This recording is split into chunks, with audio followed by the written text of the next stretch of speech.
Hey guys, so I just want to give you a quick tip on playing major and minor chords up and down the neck rather than playing your standard open, you know, your G, C, D. So what it's based off of is the top string that you play the chord on. And so in this lesson we're going to base our root on the 6th string and the 5th string. So what I mean by root would be like if we're playing an F, then the root would be the F on the top string. So this is your F. So if this is E, open, your notes would be E, F, F sharp, G, G sharp, A sharp, or B flat, same thing, B, C, C sharp, D, D sharp, B flat, same thing.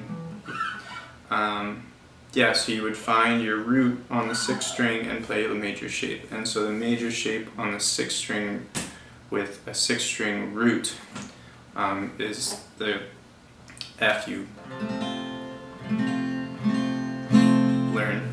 So 1, 3, 3, 2, 1, 1. Now I can take that same shape, and because my finger is kind of acting like a capo, I can move it up wherever I want, up down the neck, and I can play that same shape to play those chords. So if I find my G, which is on the 3rd fret, I can play that same shape.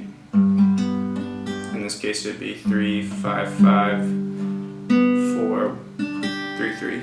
And play G, and then I can move it up a whole step, which is 2 frets.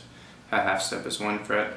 Play an A, B on the 7th fret, C on the 8th fret, D on the 10th fret, you know, so you can move up and down the neck and play that shape.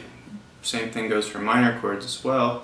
The only difference between a minor chord and a major chord is the flattened 3rd, which would be, you can kind of hear that, so all I'm doing is lifting up my finger. So if I'm playing an F minor chord, it'd be 1, 3, 3, and then 1, 1, 1.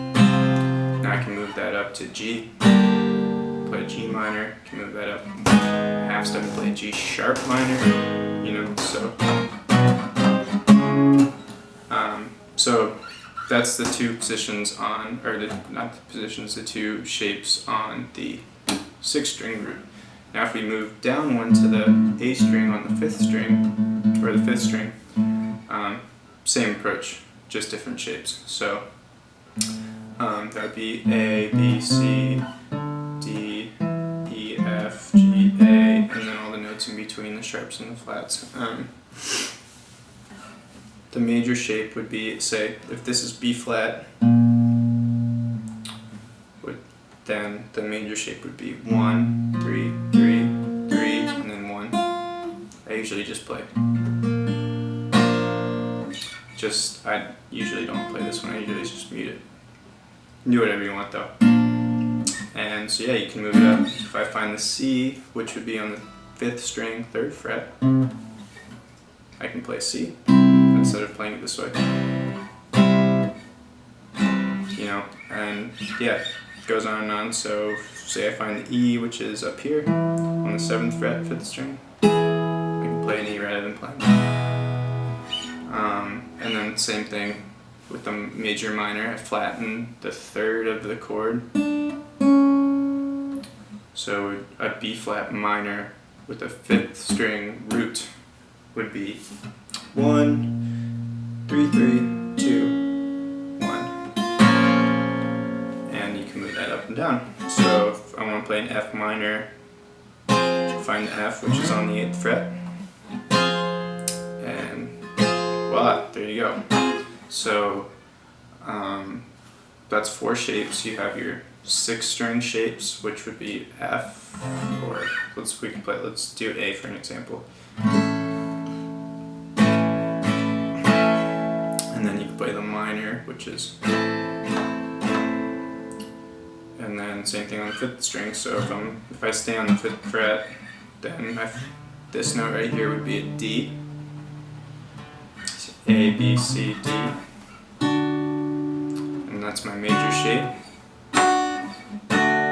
And then minor.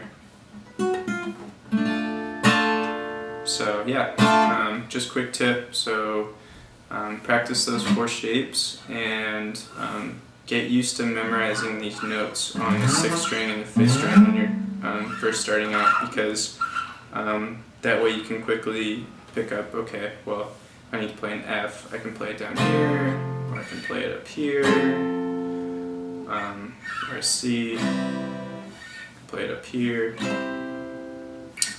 or here, you know. So yeah, it's just practice putting in the time. Yeah.